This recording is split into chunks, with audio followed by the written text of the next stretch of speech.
जय श्री गणेश। नमस्कार। मैं आचार्य संजय द्विवेदी। मेरे समस्त प्रबुद्ध दर्शकों का मेरे चैनल पे हार्दिक स्वागत है। प्रिय दर्शकों, आज मैं मकर राशि का अगस्त माह का मासिक राशिफल लेकर आपके सम्मुख उपस्थित हूँ। अगस्त माह में जो ग्रहों की स्थितियां तथा जो ग्रहों के परिवर्तन होंगे, उस अगस्त माह में आपको किस प्रकार का लाभ देने जा रहे हैं, कौन से भाव प्रबल होंगे, आपका स्वास्थ्य किस प्रकार का रहेगा, कार्यक्षेत्र कितना प्रबल होने वाला है, धन का कितना लाभ ले पाएंगे, आपके लाभ में कितनी वृद्धि होगी, भाग्य का कितना साथ मिलेगा, इस माह में आप कितने प्रभावशाली रहने वाले हैं, ज्ञान शिक्षा संतान का भाव किस प्रकार का रहेगा, वैवाहिक संबंधों में किस प्रकार की स्थिति बन रही है, अथवा कहीं पर यदि कोई समस्या आ रही है तो उसका क्या बचने का क्या उपाय है, संपूर्ण विश्लेषण मैं पूर्ण तरीके के साथ करने जा। प्रिय दर्शकों, इस राशिफल को आप अपने लग्न राशि तथा चंद्र राशि दोनों के आधार पर देख सकते हैं। अर्थात आपकी जन्म कुंडली में यदि 10 नंबर में चंद्रमा है तो आपकी चंद्र राशि मकर है। इसी प्रकार से यदि आपकी लग्न मकर है तो आपको ये राशिफल अवश्य देखना चाहिए। मकर राशि के लिए यदि हम अवलोकन करें तो 1 अगस्त को द्वितीय भाव में लग्न के स्वामी स्वयं शनिदेव का गोचर चल रहा है, जो अत्यंत प्रबल अवस्था में वर्तमान समय वक्री हो चुके हैं। आपके तृतीय भाव में राहु हैं, आपके पंचम भाव में गुरुदेव बृहस्पति तथा मंगल का संयोजन बना हुआ है। प्रारंभिक समय में आपके षष्ठम भाव में चंद्रमा होंगे, सप्तम भाव में सूर्य का गोचर चल रहा है, आपके अष्टम भाव में शुक्र और बुध का एक महायोग बना हुआ है, आपके नवम भाव में केतु का गोचर होगा। ये संपूर्ण ग्रह स्थितियां हैं। इसके पश्चात पहला परिवर्तन 5 अगस्त को जब बुध वक्री अवस्था में आएंगे, अर्थात इनका गमन आपके सप्तम भाव की ओर प्रारंभ हो जाएगा। परंतु ये 22 अगस्त को राशि परिवर्तन करके कर्क राशि में प्रवेश करेंगे। तो 22 अगस्त को ये कर्क राशि में प्रवेश करेंगे।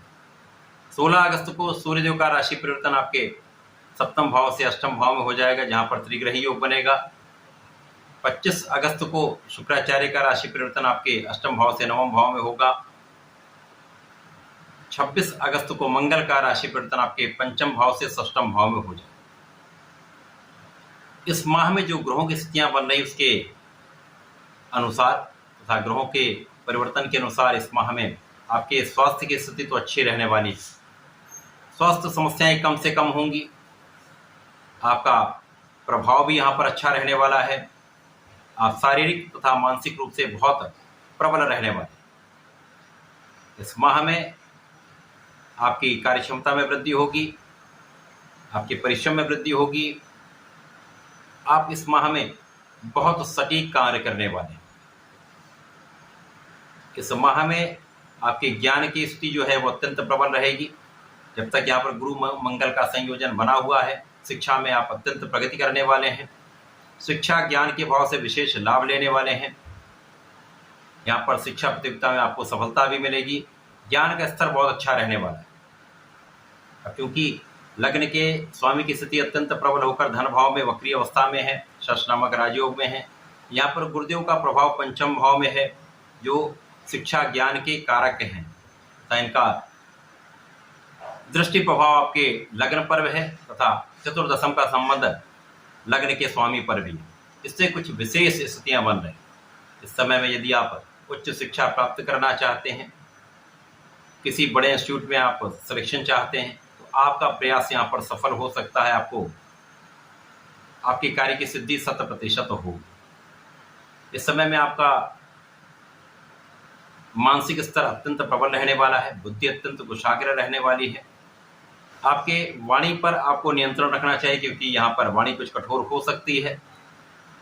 वाणी की कठोरता से परिवार के बीच में भी संयोजन में समस्या आएगी तथा यहाँ पर परिवार का संपूर्ण सहयोग नहीं मिल पाता। अब जब गुरु और शनि का संयोजन बना हुआ है, एक विशेष प्रभाव बना हुआ है, उसके कारण आपके रिसर्च वर्क में विशेष रूप से वृद्धि होने वाली। आप जो भी कार्य करने वाले उसको सोच विचार कर समझदारी से करने वाले, जिसका रिजल्ट भी बहुत अच्छा प्राप्त होने वाला। संतान पक्ष भी बलवान रहेगा, संतान से सुख भी आपको प्राप्त होगा, संतान से लाभ की वृद्धि भी हो रही। यहाँ पर प्रेम संबंधों के लिए समय अच्छा है। अब यहाँ पर धन भाव विशेष रूप से यहाँ पर बलवान हो रहा है। धन भाव की प्रबलता आपको प्राप्त होगी। यद्यपि इस समय में आपके परिश्रम में कहीं ना कहीं कुछ समस्याएं हैं, चाहे वो आपके लोगों के असहयोग के कारण हो, अथवा यहाँ पर भाग्य का उतना साथ नहीं मिलेगा, 100% साथ नहीं मिलेगा, परंतु यहाँ पर भाग्य उतना निर्बल भी नहीं, क्योंकि यहाँ पर राहु के साथ साथ गुरु का प्रभाव भी आपके भाग्य भाव है, जिसके कारण भाग्य का साथ मिलेगा, परंतु जितना आप एक्सपेक्ट करते हैं उतनी चीजें नहीं हो पाती। निर्बल भाग्य नहीं, तो भाग्य का साथ भी इस माह में मिलने वाला है। इस समय में कुछ अनावश्यक मित्रों के कारण कुछ समस्याएं उत्पन्न हो सकती हैं, आप भ्रम की स्थिति में आ सकते हैं, तो उनसे बचना आपके लिए अत्यंत आवश्यक है। इस माह में आपके लाभ की वृद्धि तो निश्चित रूप से होगी, यद्यपि आप उतना परिश्रम नहीं कर पाएंगे, परंतु यहाँ पर कुछ आकस्मिक लाभ आपको होते रहे। कुछ स्थितियां ऐसी बन रही जिसके कारण आपका लाभ निरंतर होता रहेगा, धन वृद्धि होती रहे, आप यहाँ पर धन का संचय भी कर पाए। यहाँ पर आपके परिवार के साथ कुछ दूरी का होना हो सकता है, माता पिता से विशेष रूप से यहाँ पर दूरी होती है, माता पिता के स्वास्थ्य में कुछ समस्या हो सकती है, परंतु यहाँ पर आपकी संपूर्ण सुरक्षा हो रही, आपके आयु की रक्षा हो रही है तथा आपके आध्यात्म में, आपके आध्यात्मिक ज्ञान में वृद्धि होगी। इस माह में विशेष रूप से आपका पूजा पाठ में मन भी लगेगा, आप बहुत विवेकी भी रहने वाले। इस माह में विशेष रूप से आपको अपने वैवाहिक संबंधों में बहुत ध्यान रखने की आवश्यकता होगी, क्योंकि यहाँ पर आपकी वाणी में भी आपको कहीं ना कहीं कठोरता का भाव मिलेगा। इसके साथ ही साथ राहु का प्रभाव आपके सप्तम भाव पर है, यहाँ पर चंद्रमा की राशि है, जिसके कारण जब तक राहु यहाँ रहेंगे तो आपके वैवाहिक संबंधों समस्या करते रहेंगे। तो यहाँ पर आपको बहुत संयम, बहुत समझदारी से कार्य करना होगा, बहुत धैर्य रखना होगा। जीवन साथी के साथ सामंजस्य यदि बना लेंगे तो जीवन साथी से भी आपको लाभ की प्राप्ति यहाँ पर संभव है। पार्टनरशिप में भ्रम की स्थिति हो सकती है, भ्रम के कारण कुछ समस्याएं भी हो सकती हैं, अतः यहाँ आपको ध्यान देने की आवश्यकता होगी। आंख बंद करके विश्वास करने की आवश्यकता नहीं। इस अगस्त माह में, इस विशेष समय में सूर्य का प्रभाव आपकी प्रारंभिक समय से लग्न पर होगा, क्योंकि सूर्य नवग्रहों में राजा है, राजा के समान इनका प्रभाव होता है। इस समय में आप बहुत केंद्रित रहने वाले हैं, अपने कार्य पर फोकस करने वाले हैं, पूर्ण रूप से, पूर्ण मनोयोग से आप अपने कार्य में लगे रहने वाले हैं, जिसके कारण आपकी कार्य क्षमता भी बढ़ेगी, आपकी इफिशियंसी से, आपकी क्षमता से आपको अपने कार्य क्षेत्र में लाभ भी मिलेगा। यहाँ पर इस माह में कार्य क्षेत्र में आप उतना परिश्रम नहीं कर पाएंगे, किसी न किसी कारण से आप उतना लग कर कार्य नहीं कर पाएंगे, परंतु आपके क्षमता के कारण, आपकी योग्यता के कारण, आपके बुद्धि बल के कारण कुछ ऐसी स्थितियां बन रही जहां पर आपके कार्यक्षेत्र में सफलता आपको अवश्य मिले, तो कम प्रयास से आपको लाभ मिलने का यहाँ पर योग बन। परंतु यहाँ पर आपको बहुत धैर्य के साथ निर्णय लेना चाहिए, अपने लोगों के साथ सामंजस्य बनाकर चलना चाहिए, अपने कार्यक्षेत्र में उच्चाधिकारियों के साथ था, अपने सहकर्मियों के साथ एक संयोजन बनाकर चले, कोऑर्डिनेशन अच्छा रखिए, जिससे आपको उसका लाभ भी प्राप्त हो। शुक्र और बुध का जो संयोजन आपके अष्टम भाव में बन रहा है, यद्यपि ये एक महायोग होता है, परंतु अष्टम भाव में समस्त ग्रहों का प्रभाव निर्बल होता है सूर्य को छोड़कर। अब यहाँ पर बुध भी निर्बल होंगे, जो आपके लिए भाग्य के स्वामी हैं। इसी प्रकार से यहाँ पर शुक्र का प्रभाव जो आपके कर्म क्षेत्र के स्वामी, वो भी निर्बल होगा। तो दोनों भाव में कहीं ना कहीं निर्बलता का भाव यहाँ पर प्राप्त हो रहा है। जैसा मैंने कहा था, भाग्य का 100% आप लाभ नहीं ले पाएंगे। इसी प्रकार से कार्य क्षेत्र में भी आप अपना पूर्ण परिश्रम नहीं कर पाएंगे, लेकिन यहाँ पर कुछ ऐसी स्थितियां भी बन रही जो आपके कार्य क्षेत्र में आपको सफलता दे देगी, तो वो तो ऐसा होने वाला है। इस माह में पहला परिवर्तन बुध का जब होगा, जब बुध वक्री होकर आगे बढ़ेंगे, तो अष्टम भाव भी प्रबल होगा, आपका सप्तम भाव भी प्रबल होगा। तो यहाँ पर आप यदि कर्मकांड से संबंधित किसी कार्य में हैं, बुद्धि से संबंधित जो भी कार्य करते हैं, तो सोच विचार कर कार्य करिएगा, निर्णय लीजिएगा, तो आपको लाभ अवश्य मिलेगा। अचानक कहीं न कहीं से ऐसी स्थितियां बनेंगी जो आपके लिए लाभकारी होने वाली। 16 अगस्त को सूर्यदेव का परिवर्तन अष्टम भाव में हो जाएगा। अष्टम भाव त्रिक भाव है, परंतु सूर्य को कोई दोष नहीं लगता है। यहाँ पर अब आपकी स्थिति ऐसी हो रही, जब तक सूर्यदेव यहाँ पर होंगे, शनि के सीधे प्रभाव में होंगे, सीधे दृष्टि प्रभाव में होंगे, और त्रिग्रही योग आपके अष्टम भाव में बन रहा है, जहाँ पर कार्य क्षेत्र के स्वामी, भाग्य के स्वामी तथा स्वयं अष्टम के स्वामी। तो यहाँ पर अचानक ही पैतृक संपत्ति से एक बड़ा लाभ आपको प्राप्त होने वाला है।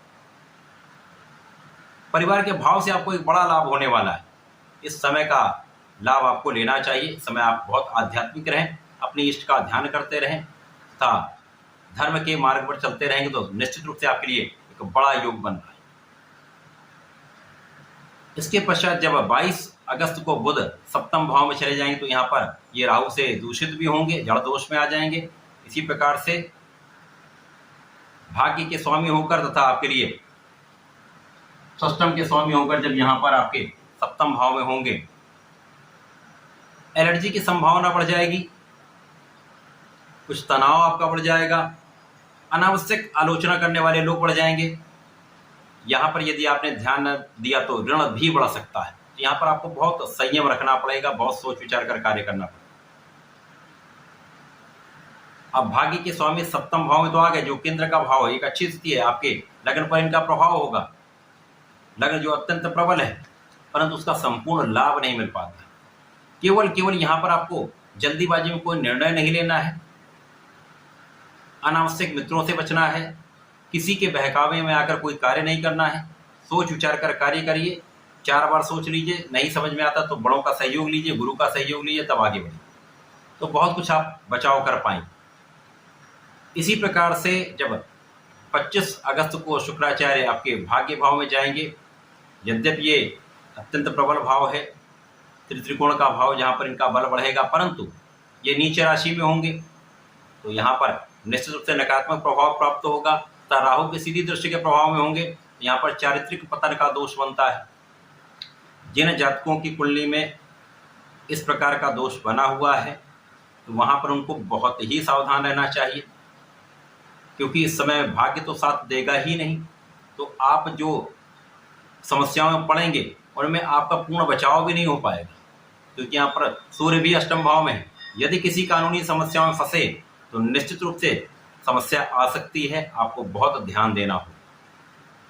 अब कार्यक्षेत्र के स्वामी भी, तो कार्यक्षेत्र के कारण, कार्यक्षेत्र में किसी स्त्री के कारण, कार्यक्षेत्र में अनावश्यक तनाव भी होगा, अनावश्यक विवाद भी होगा तथा वहाँ पर आप अपयश के कारण भी बनेंगे।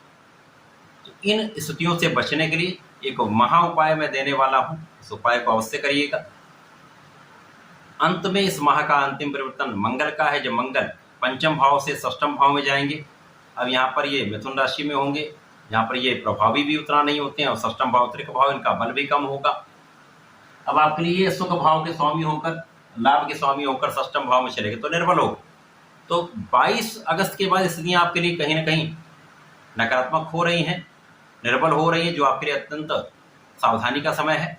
यहाँ पर आपको किसी प्रकार के ऋण देने से बचना होगा, किसी प्रकार के ऋण लेने से बचना होगा। यदि इन स्थितियों से बच जाते हैं जब तक मंगल यहाँ पर है तो बहुत कुछ समस्याएं कम हो जाएंगी, क्योंकि इन्हीं के कारण विवाद होगा, समस्याओं में फंस सकते हैं, कानूनी विवाद हो सकता है, जिसमें निश्चित रूप से कोई ना कोई समस्या आपको परेशान करने वाली है। इस माह में आपको नियमित रूप से भगवान संकट मोचन की शरण में रहना चाहिए। ओम हम हनुमते नमः का 27 बार नित्य जप करें। ओम हम हनुमते नमः एक महामंत्र है, आपको समस्त कष्टों से बचाने वाला है, समस्त समस्याओं से बचाने वाला है, आपके रास्ते खोलने वाला है। इसी प्रकार से प्रत्येक दिन गणपति महाराज का संकरनासन गणेश स्तोत्रम अवश्य करें, आपकी बुद्धि का बल भी प्रबल होगा।